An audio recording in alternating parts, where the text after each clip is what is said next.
Hello everyone, welcome back to the channel here. Sixth Element of Nature Speaks with the Golden Phoenix Rising series that I have been putting myself out into to share the journey as I continue the rising, no more falling, tripping maybe, but always catching myself. Just I have some really good instincts now, or reflexes, anyways. Except when I get on camera, watch me fall on my face, right? Good thing I'm not walking on camera, because I'd jinx myself. Anyways, it's a very, very powerful, special day, you guys. This channel is all about exposing, illuminating information, esoteric mysteries, ancient, anomalies, stuff that's coming more to the light, because that's what esoteric things are. It's the things that are hidden, and I'm all about illumination because I'm an illuminator, and a voice of truth, and an oracle, which is a messenger of living light. I just share wisdom that comes to me from the ether and from my journey, as I've committed myself full-time to this detachment from the old matrix system, if you will. Put myself on the fringe of the fringe and outside of the box kind of gal. And I'm a change agent, a catalyst to help people get on their path to their soul purpose. So I'm spiritual advisor, kind of coach, counselor, encourager, cheerleader, rah-rah girl, to help my fellow peeps on the journey, way shower, someone who's kind of hacking through the jungle and kind of hey guys, come check out this area over here, kind of thing. In the new earth of this new birthing of the age, golden age of Aquarius, that we are all wonderfully experiencing. It's a very incredible lifetime to be incarnated on this earth plane, and transitioning to new dimension, higher dimension of unity consciousness, a world of peace. It's happening, and I know you guys, some might not know all the news behind the news. It's hidden, but it's all going to be coming out more exposed to the masses in the next 1 to 4 months, basically before our Independence Day, which is going to be a very spectacular celebration here in America. However, it impacts all the world. It's a wonderful day for celebrating independence, of course, but there's just going to be a lot of illumination happening, and I'm kind of taking you and guiding you through the process a bit, because I'm aware of some elements that are going to be exposed more on the mass scale, but I'm all about energy, and so was Tesla, so was Einstein. The world is all about energy. That's all it is. And there's a core of creation. That's where Tesla and a lot of geniuses, artists, and I'm talking about painters as well as any creative person who does music or any of that sort, writers, anyone who taps into the higher states of imagination, if you will, creativity and expression, sciences, inventions and such, comes from the core of creation. This core that Tesla called, that he knew it existed, but he just hadn't quite penetrated it yet. And that's, one of my channels and project that I worked on specifically was called The Heart of Coreism, and it was an art form that had been discovered by this artist that I worked with to help. I was his interpreter. I am a bit of an interpreter of dreams.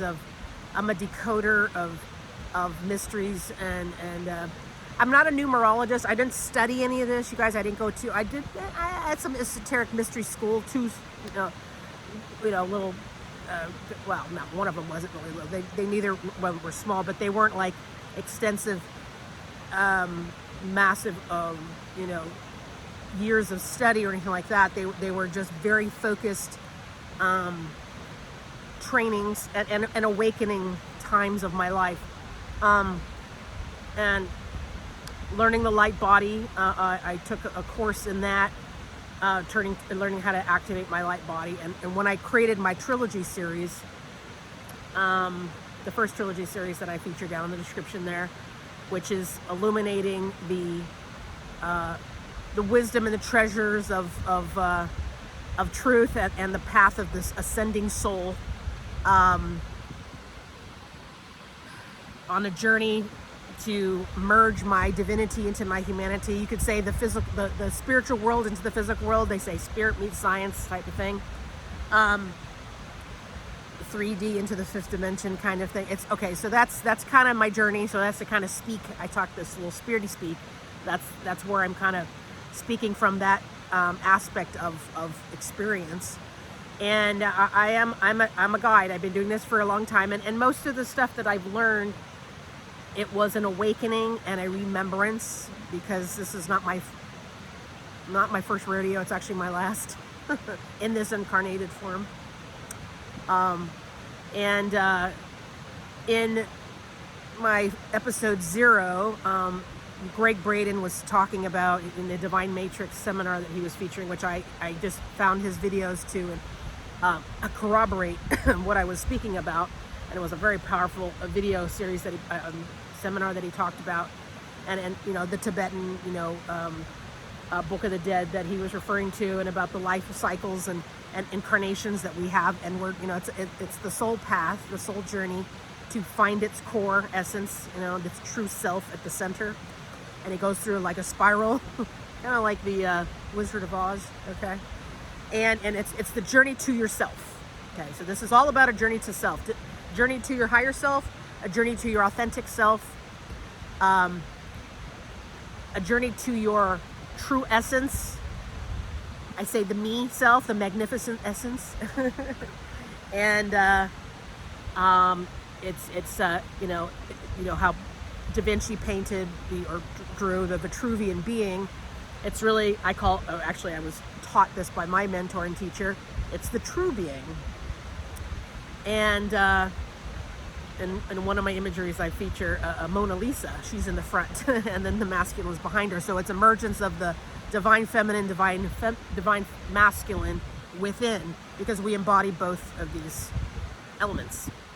And we have to really understand the darkness and the light, because you can't really understand your lightness and your light element of your being if you don't understand and face your shadows and the darkness. So that's where the yin and yang comes from. The dark shadow stuff isn't evil. It's just a shadow of, well, you could say it's sometimes connected to, you know, the ego, which is the ego in the definitive terms is edging God out. Okay, that's the part that is, you can say, on the dark, because dark and light is not, it's just I guess you could say good and evil. So the parts that are edging God out, that would be more on the evil side versus the good side, right? It's the light and the dark I'm referring to as the true essence of ourselves. But when we go back into when we go away from our true self, you could say, you know, when you don't trust yourself and don't validate yourself, don't love yourself, you have little self-worth, that's that ego that has taken over and crushed your true self. So that's the part we want to balance and get away from, so to speak, right? And I say now in my I've already chosen the path I wanted to go down. And, you know, there's, you know, people who ride the fence or they're not really sure what that all means, but you have to, you know, engage with the dark side, meaning the evil side, if you will, you know, toxic karmic energies that are really trying to get you off path, because it's a spiritual warfare going on out there, you guys. Spiritual warfare is real. And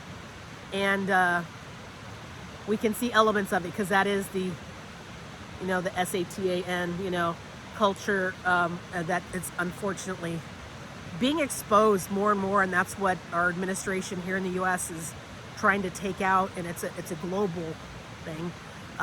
We don't even like to even talk about it, but with the children and, you know, all this stuff, and it's just that is just that's as dark as you can get. So we need to illuminate these truths and rescue what we can of these innocents, so that they can be recalibrated back into the light, away from that dark energy.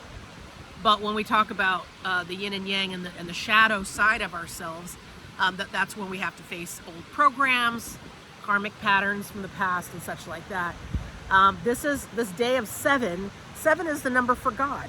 It's the number for source, for creation. And check this crazy, awesome stuff out too. And my dear friend and I were chatting, me at the crack early in the morning, about 3 or 4 in the morning, when I woke up, and I was going through my usual early morning epiphanies and awarenesses. That's kind of time I wake up. They say between the 3 and 5 hour, it's like when the whole world's asleep. Well, no, not the whole world, but most of the world's asleep. 11:11 on the timer. We came to this awareness today that, or she just went through just even deeper dive, that March 25th is such a profound date. And I'm sorry I don't have all I might include a link or something in the description. But it's real. Back in 1752, they switched the calendar, and March 25th was supposed to be New Year's Day, when it was supposed to be on a 13-month calendar with 28 days each. That was standard. The Julian calendar, I guess it's called, before they switched to the Gregorian. And so technically, this is New Year's Day. And this is also in some cultures and historical movements. It was Independence Greek Day for the Greeks. It was a Lady Day, which I think was celebrated in 1155, which was called Creation Day, and the Day of Creation. You know, and very powerful day that that transcends. It's not just a regular day, but it somehow got covered up and switched and everything. And so, and we were both feeling a very powerful shift. I'll say a disturbance in the force, a shift of energy in our atmosphere and in our environment, personally, intimately. And, you know, when she did the research on that and discovered, and another big day, which, you know, this isn't about religion, this is about history, and this is about, you know, it's the day of Annunciation, when Archangel Gabriel put in the spark of light into, or announced that Mary was conceived with the light of God. So it's the conception of the incarnation of light, the Son of God, into the world. For those who believe in Jesus, and most on the planet do, a lot of them do, and a lot of them don't. That's okay. It's not about, but you know, our country is becoming more realized into that, because it's Christ consciousness that's kind of being illuminated more and more. And Iran is even becoming, and it's not about the religion, it's about the energy and the consciousness of what that represents. It's just a illuminating form of love your neighbor as yourself, and do no harm, and, you know, good tenements of living in harmony with each other and nature. It's just a very supportive and loving, you know, elements of how we relate to each other. So it's not about the religion itself, but, you know, in that kind of, just in the exposure of such an amazing, illuminating historical fact. Those who, you know, feel this is fact, I do. It's just, and, you know, resonate with it or not, but this is the day that the light came into the world, through Mary's womb. You know, those who understand the aspect of Jesus, who was one of our avatars, as well as Buddha and Muhammad and several others. So this is a powerful day. I mean, it's, I break down numbers very quickly and instantly. I've only been doing this for 15 some years since I became a decoder, like the Da Vinci Code. Robert Langdon, he would, all these numbers and codes and symbols appear. That's kind of what happens with me when I'm going about this journey, and I never had that before. It just happened all of a sudden when I got activated and awakened to my truer course essence and being a guide and a way shower that I am. And I got ordained as a minister, priestess, and serving the Divine Mother frequency, energy. And so I'm a committed humanitarian and spiritual counsel to help people on the Ascension journey. It's just who I am and what I do. And as I go through that process, I come into these elements and aspects and gifts, or whatever you want to call them, not talents, but just ways that just all of a sudden became activated to me. So I don't discount any synchronicities, any messages that come from nature all around us. Doesn't matter if it's, even if we're driving around and we see numbers like I mentioned, the 1111. That's a universal language as much as light language is. And if those aren't familiar with light language, it's a higher frequency language of light. Have everyone heard the Zohar? Zohar is a light language book.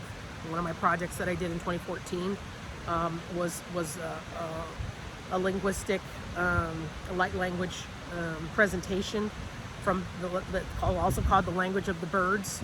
Okay, light languages, and also tongues, the Holy Spirit speaking, and it's like a universal language of heaven, a higher dimension that's almost encompassing all the languages on the planet.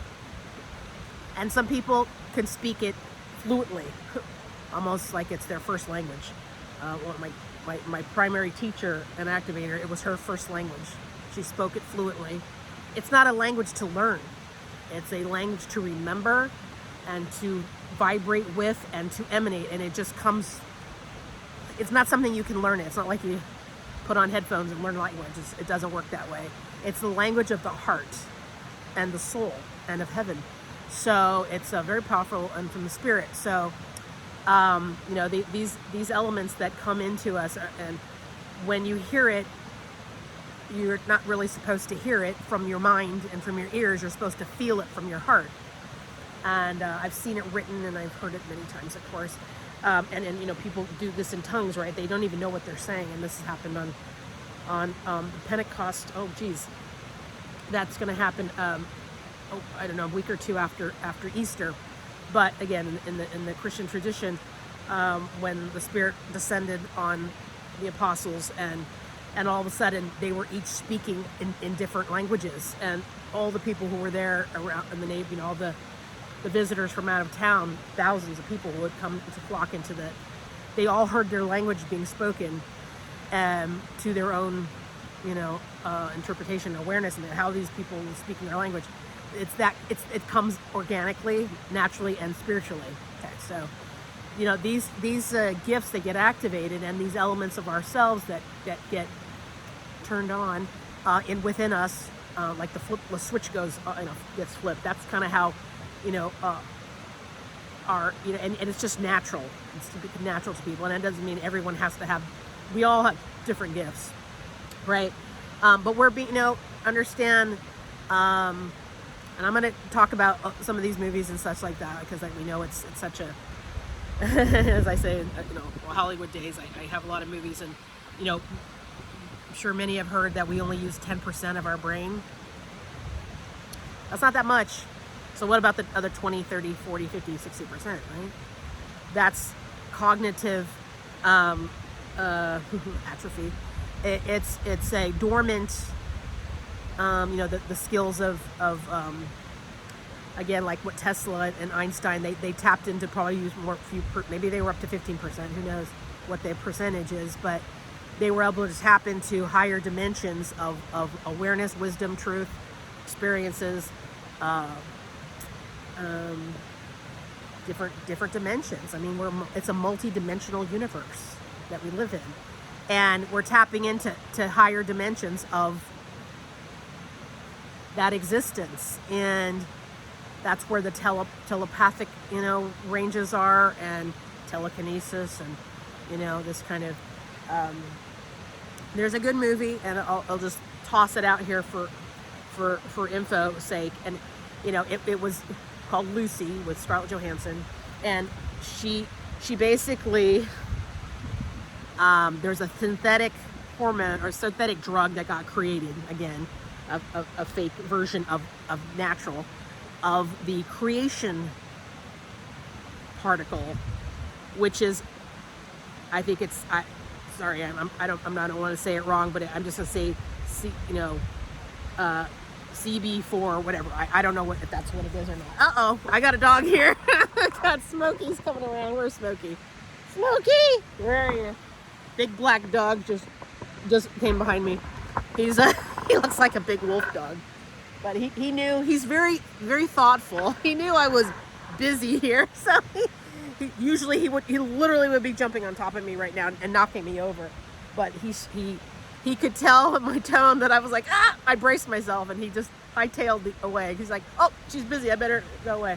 So he's a very good dog. Wow, that was a shock, because he always jumps and attacks me in the most loving of ways. So I thought you're gonna just watch me get attacked by a big black wolf dog. But yeah, he's good. He's off with his buddy, who's taking him through a walk through the woods here. Anyways, so it's the hormone. I'm sorry, I'm kind of butchering. Probably should not talk about it if I'm not going to get the right terminologies for the biology and stuff. But it's the hormone when women and mothers give birth. When they're growing the baby inside of their womb. Okay, it's that light energy. It's biology. It's actually it's the hormone that activates, that creates the child within the womb. Okay, and here we are talking about light, the energy of light that's coming from the divine into the womb of Mary. That's what happened today, the Annunciation Day, with the light of the world incarnating into the human form. Again, divinity into humanity, which is the spark of light. We all have the spark. So it's about igniting it or activating it or bringing it to life, because it's kind of dormant. And so when I talk about my spiritual journey and coming into this experience for the last 16, 17 years now, I always call it when I got lit, because it's like I had catalysts that came and woke me up, and it's like ignited, turn on the pilot light. It's just like the flame's already there, but it just needed a little ignition switch or someone to trigger the, and that's what I got triggered, and all of a sudden I got illuminated. So, and I've been lit ever since. And it changed my world, changed my life, and unfortunately my poor family thought I was Looney Tune, and I lost my marriage and my family from it, because I was a freak. And that's unfortunately what happens when Plato's Cave, the Allegory of Plato's Cave. Check it out. There's I'll again put it down in the link below. There's a good TEDX presentation talking about it with a cartoon that's just an animation that's done with tells the Allegory of Plato's Cave with Socrates and Plato referring to these philosophers. And anyways, so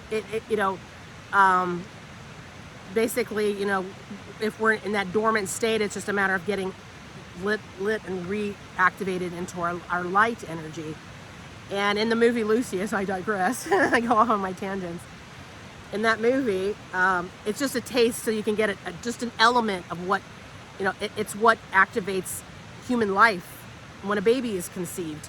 And the synthetic drug that got put into her, she was, was unfortunately drug trafficking, and they kidnapped people, and then they stuck the drug in their inside their stomach, and she was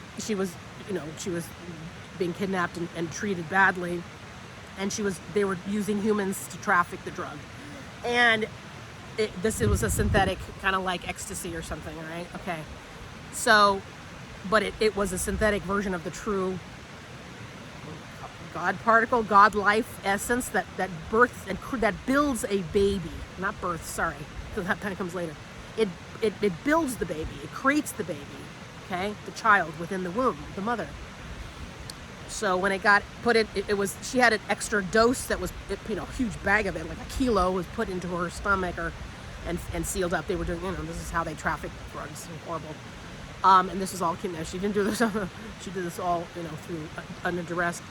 And then it activated it, and a bunch of it went into her body, okay? And then she became this realized human being, and Morgan Freeman plays the scientist in it, professor. And it elevated her from the 10% human all the way to 100. And so she had these cognitive abilities. She could teletransport, she could telekinesis, she could shapeshift, all kinds of stuff. This is what I'm trying to say, is that, you know, as we increase our awakenings and awarenesses of the light essence within us, we can do magical things. And, you know, aligning ourselves with the divinity of that power of energy that can get activated in us as we rise higher, you know, like Phoenix, and elevate to the next level of ascension. Our planet is going through a level of ascension. We're going through a level of ascension, and we become more realized to innate gifts and abilities, you know. And it's just a matter of, are we evolved enough to be able to handle that magnitude of energy, of power, of being more connected to the fabric of the universe. Again, this is ether, you know, energy. In the next episode, I'm going to be talking about ether technology, and which is the Tesla and John Searle, okay, godfather and grandfather of ether technologies, just of the ones that are in the modern day, so to speak. This has been going on since, oh God, eons, back to Lemuria, Atlantis, you know, and obviously ultra-terrestrial craft is using ether technology, and all the ancient Hindu, the Hanabu and ancient technologies thousands of years ago use this technology. Probably created the pyramids were created using ether technology. So, you know, we can go deep into all these things, but it's, you know, this is the activation, the amazing expansive universe that we're tapping into. But you know what? We have to get to the fundamentals first and understand our innate being and our true nature first before we're gifted that opportunity to rise higher into those higher potentialities beyond the 10% that we're operating in right now. So the divinity into humanity is key to understand what that means, and that means understanding who you are at your fundamental core, okay? And I'm a way shower and a guide, kind of a pioneer who's just traversed that field before, and that the journey, you know, it's, you know, Alice in Wonderland, Matrix, Wizard of Oz. These are all Lord of the Rings. All, you know, all these fantastical, you know, movies, but the elements of the human journey. The Tibetan Book of the Dead. Again, watch my episode 0. Greg Braden talks about, you know, many ancient civilizations, and they all have an awareness or some kind of teaching of this in their civilization, in their history of somehow, you know, how we elevate. And, you know, the Dogon tribe, they're a 50,000-year-old tribe. In Africa, I believe, and they were teletransporting through their minds, you know, into space. They didn't have that technology, but they had cave paintings of Sirius B, okay, and it was accurate. Okay, how did they get out there? Because they were tapping into higher dimensions of their amygdalas, of their potentiality. maybe they were operating at 20% for all we know. Though it was uncivilized. Really? I don't think so. It took us until the 50s and 60s when MIT and NASA, we finally got a satellite up there and go, oh wow, yeah, this is what Sirius B looks like, and this is what the stars, constellations and all this stuff, and we got all kinds of modalities of Copernicus and all, that discovered elements of this, but science hadn't really validated some of these things for our modern day, until we had the technology. And then it turns out, wait a minute, how did this old ancient tribe from 50,000 years ago, they created the hieroglyphics that are in the pyramids. It's their hieroglyphics. It didn't start with the Egyptian 5,000 years ago. It started with the Dogon tribe from 50,000 years old. And they had that imagery that was being used as hieroglyphics that was passed on generations, and put onto the pyramid walls. So, and then when this tribe starts painting, constellations, right, that is not visible to the human eye, that you can't do unless you were had a satellite way off into space, can't witness from the human eye or any telescope. It has to be done, way out into space using satellite. And yet they indicated exactly. So how do you discover that, right? That's from the higher consciousness tapping into those extra higher percentages of our capacity, of which we have 90% to go to get there. In the Lucy movie, she went through this whole process in a 24-hour period because she had so much of it that she became more realized as a human being. And then you got to watch the movie, okay? It's just a good, I'm just going to throw that at you. But again, this is how we evolve and how we are evolving into this higher crystalline form of human. Again, Greg Braden talks about it in my episode 0. So watch that, and you can watch the whole Divine Matrix of him talking in a seminar. Find it on internet. It's 1999. I mean, he talks about this all the time. You can just type in Divine Matrix Italy 1999, and it'll bring up a seminar. And he goes into depth. He's a really good researcher for this. So these are just people that have done the study and given us the little, not the blueprint, but given us the cliff notes of all this infinite potentiality of our humanity, and how we're going through a phase transition from the old age into this new age.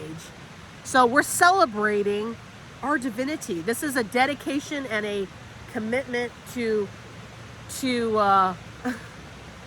giving respect and awareness and illumination to our divinity. That's what this channel is all about. I'm here to guide you through the process and the journey.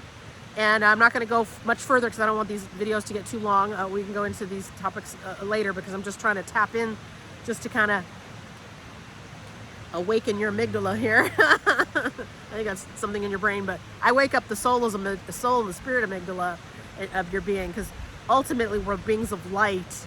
And to have this be on this incredible illuminating day of the Annunciation of Mary, discovering that she now carried the spark of God within her womb.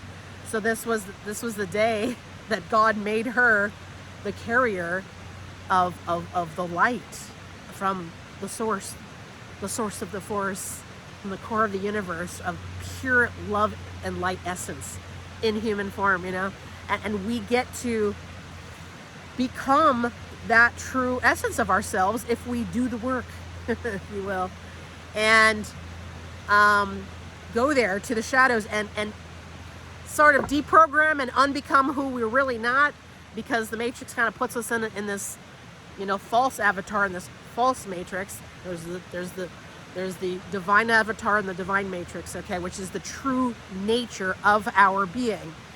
And you know what?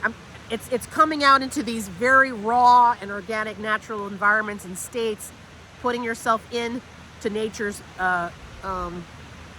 magical essence of itself, to remind us who we really are, and doing the inner work, meditating, grounding ourselves with nature, helps trigger, ignite, support our self-rising, illuminating journey.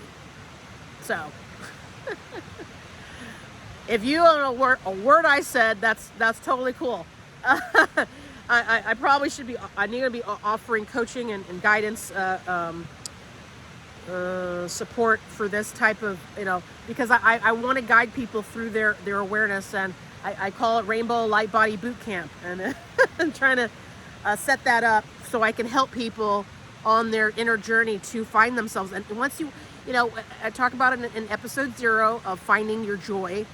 And I'm encouraging people to really tap into that joy, their true essence of their passions. And, like I said, everyone, who gets to understand who they really are, know thyself. All the philosophers all say this, right?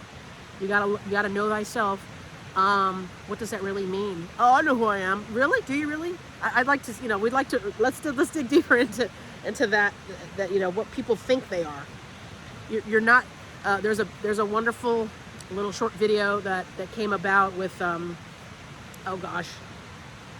James Vanderbeek, who just passed away recently, I think a month or two ago, and he had an amazing, wise awareness in his. It might have been his last month of living, or the last week right before he died, when he knew he was dying. And he recorded a video, and he's just like, you know what? I thought I was an actor. I thought I was this person. I thought I was a husband. I thought I was a father. I thought I was a caretaker of the land. And it turns out I wasn't any of those things, because I got cancer, and all of a sudden I couldn't do those things. So if I'm not who I think I am as a role that I play, then who am I really? And he realized I'm a spark of light. I'm loved by God. And that's really who I am and what matters most right now. And to have to come to that amazing, wise awareness through pure wisdom of his soul when he was facing his immortality at the tail end of his life, and realized that he's more than these characters that we play, and these roles that we think, I'm a committed father, and I'm a committed husband, and I because he retired from the business to focus on his family life. And lived in the woods, and not the woods, but lived in the country, and lived off the land and the whole thing, and really got down to the basics, and just really became a nature guy, and just really just loved working the farm and the land and this and that, and I think he had fruit trees and stuff like that, and he was just really understanding the fundamentals of what nature was providing, and focusing on time with his family. And you know what? That's what it really is about. And it's not about, you have to have a farm or something like that. It's not so much that. It's just about understanding that nature is our best teacher, our playground, yes, our greatest classroom, of learning. Everything we need is out here, Nature gives us everything from the wisdom that we require to become our better selves. And so the more attention we give to nature and put ourselves out in nature, and understand our true nature itself, but it's putting ourselves in that state of contemplation, detaching and internalizing, as I speak many times. And the only way to do that is to put yourself with yourself, and what's triggering me, why am I so upset about this, and what am I thinking about as I walk away from distractions, and put myself in a space of just me and the wilderness, go to a park, you can tune yourself, put your headphones on or whatever, if you're in a city or whatever.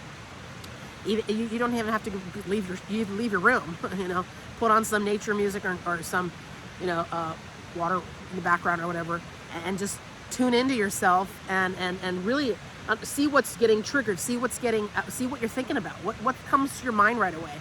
And then start breaking down what that is. And this is how we illuminate our own truth and our own true nature.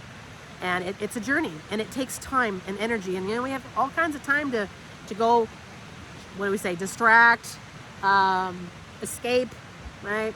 Spend hours and hours at the bars and all this stuff.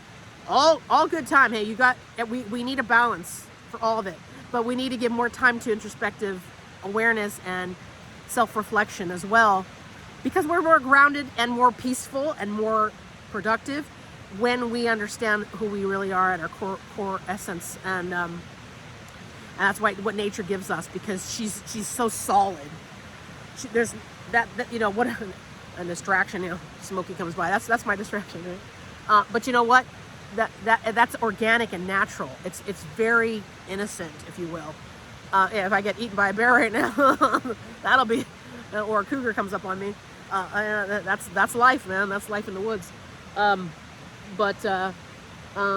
know, it's an amazing awareness day today, and I just wanted to acknowledge that those elements of the light coming into the world, and how, you know, getting that spark of light activated in our own self, it's a self-propelled journey, but it's also supported by spirit, by the universe, by the core of creation.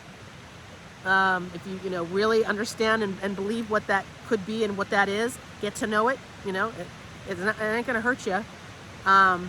It's a tough journey, but you know what? That's why we need each other. That's why we have community. That's what community consciousness, what this new age of Aquarius, we're gonna get a little deeper into this because we're going into it right now, you guys. You know, it's the awakening is happening, and in the next few days, I might do another episode on the weekend, episode 8, getting into clean air technologies before the end of the month. And then come April, May, and June, and July, you guys, I'm telling you, you've been forewarned in a wonderful way.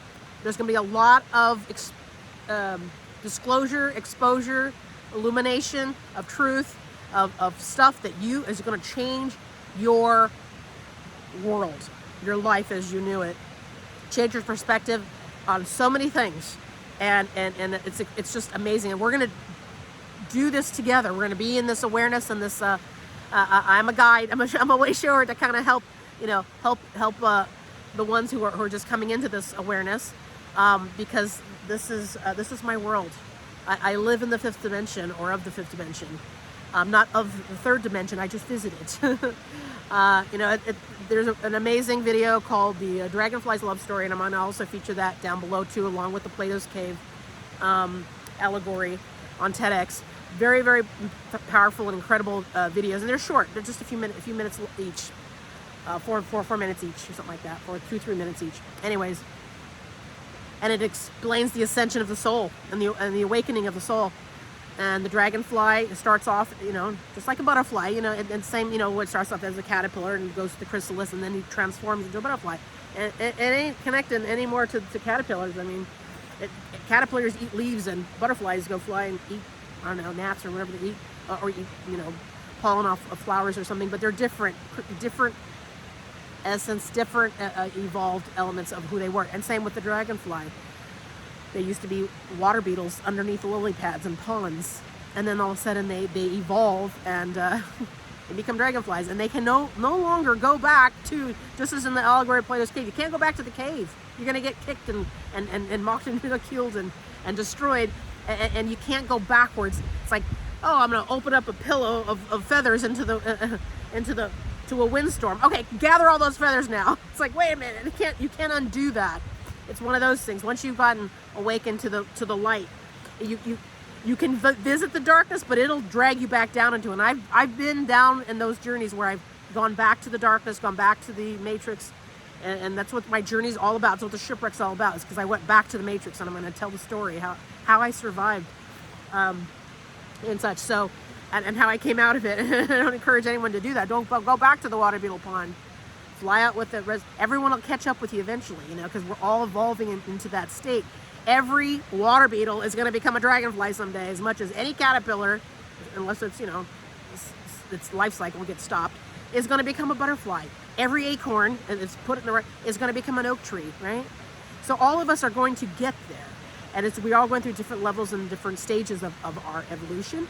And we're just, you know, some of us have awakened first. I got awakened by someone who already went there before me. And I was late in the game. I started at 44 years old, 42 years old. And, you know, I became a whole different person almost than I had before. 44 minutes on the timer. I became a different person. Essence of myself, but I say more evolved.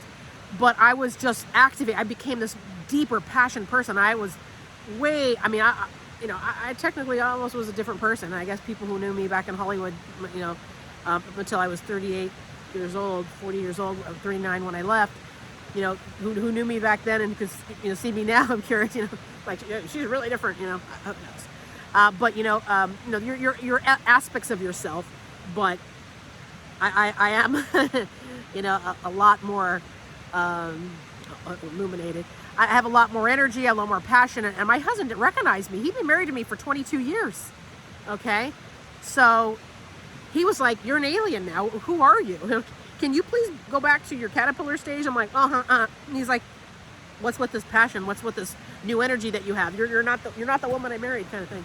And it was a strange thing, and it was sad because I evolved into, the next phase of my journey, and the marriage ended because we were just different people. It was like living with a stranger after I lived with my best friend for 22 years, 24 years, because I took 2 years for me to actually, pull away after I needed to close out that chapter, with my integrity and loyalty to, make sure he was set up for his new life and me to go into my new life. But it ended because we were no longer compatible, So that's what happens, unfortunately, when you go on this journey, is that sometimes, people that you're used to, my family just ostracized me. I was instant Cinderella syndrome, went right into that, I had elements of it before, but, I just became an alien to everybody because you're just different, and the apostles in the Jesus, story. Go watch The Chosen. I recommend The Chosen series, Dallas Jenkins with Jonathan Rumi. Incredible. It's got, I think, 1 billion people have watched it, and it was all crowdfunded. Started it very independent, and it's good because it takes the followers and the disciples, how they just all of a sudden were a fisherman, and now you're a healer walking with a teacher, and now you're a fisher of men. This was the whole thing. And whoever you were, I have a T-shirt actually from Chosen. I wear it all the time. It says, "Not who we were." You do evolve. You have to change. You have, and it's a good change, right? It's the evolving change. Not everybody can handle changes, and I upset people's apple carts. Unfortunately, I am a change agent. I'm a catalyst. So I must tell people, don't be around me if you don't want your life to change, because I kind of activate people. I'm an activator. And I had one of my roommates, he's like, I said, I kind of do esoteric things, and I'm not really, I'm a spiritual, guy. And he's like, I said, but if I open a Pandora's box for you, in your Pandora's box, his own little Pandora's box, I'm going to change your whole, I'm going to give you hope, but it's also going to turn your life upside down. And he's like, yeah, go for it, Karen. And it turned his life up. He just became a totally different person, and he couldn't even do his job the way, so it forced him into his evolution in a new path, a new journey, and it started following his dreams and his other, passions in life, and he couldn't do who he was before, the way he did, and it became a thing, because it changes your life, and it's for the better, because but it's going to knock you silly, that's for damn sure. House of David is another series. I'm a media producer, and I'm all about introducing, and I will be creating a lot more. This is my real life stuff, but I'm going to be creating a lot of incredible projects based on the journey. But I also encourage and I will be showcasing and suggesting good shows to watch to help you along the Last Airbender Nickelodeon series with Aang as the Last Airbender, not the Disney original Night Shyamalan. Nope, that doesn't demonstrate the characters at all. You have to watch the animated series. An 8-year-old introduced me to it, and I'm like, oh my God, this is the Ascension journey. Those type of series are very, very powerful. As much as it's cartoon 2D, animation, why would I? I'm telling you, those shows are really active in, because he's an avatar, and he's a sixth element of nature. That's how I kind of became, more, because I realized when I was watching that show, I'm like, that's what I'm going through. I'm going through my light body training, and that's exactly what we're doing is, creating this vortex with all the elements and illuminating our light body. And that's exactly what the avatar becomes as he's this protector of nature and helping people, and the world come into balance and harmony with itself and with each other. He was that guide and that emulator of that.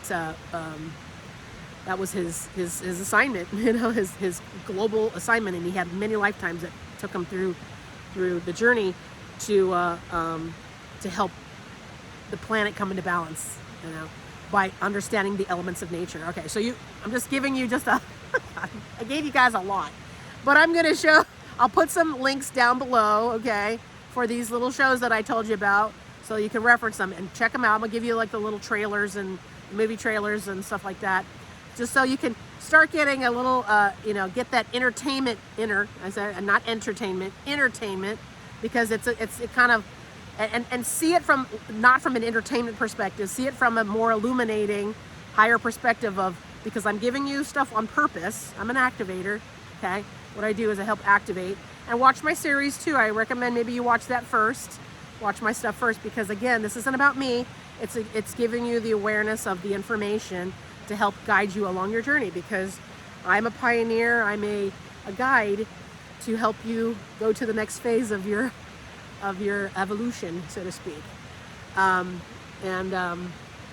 what we're all here about, is to evolve through the ebb and flow of nature, of our true, to who we really are, and become our more authentic selves beyond the characters and these roles that we play, that we're beyond the roles of father and wife and husband and child and you know, a banker, or, you know, whatever, you know, jobs we have. Is that if that's your true essence, then by all means go about it. You know, you'll discover it's these passions, you know, that when your soul is actually stimulated and you're at peace and you have passion for the work that you do, then you're in your essence, you're in your true job, your joy of being, versus the one that just, you know, violates your soul. You guys know what I'm talking about, and those are the ones that you kind of really need to evolve beyond. And if any a kind of job or that you're working on, you're doing right now, that is not supporting, get dark here, that's not supporting you, bringing you peace and joy and stimulating your passion in life, and go, oh, I can't wait to go back to work. If you don't have that feeling, you might want to consider, you know, discovering what does bring you passion, and go toward it. I'm here to encourage people to follow their dreams, and I'm a dream weaver, and I'm a dream activator, and I'm also a dream maker. I've done this for helping many people. I sponsor people. I'm a philanthropist, an angel investor, sponsor, and I help people, you know, transcend the matrix world where that's not serving them, and helping finding their true joy of being. And ignite help encourage you to ignite your passion.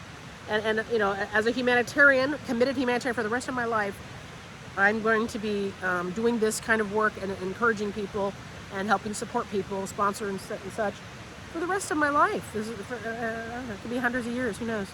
We have all kinds of amazing new technologies through med beds and AI, and only the stuff that supports your frequency doesn't take away sovereignty. Okay, you gotta focus. We're going to talk about those technologies in the future, but as long as your heart and your soul and your true essence is allowed, it's freedom, it's sovereignty, it's flow, then you're on the right path. So that's going to be it for today, you guys. It's getting a little nippy out here, and all this is where the bugs come.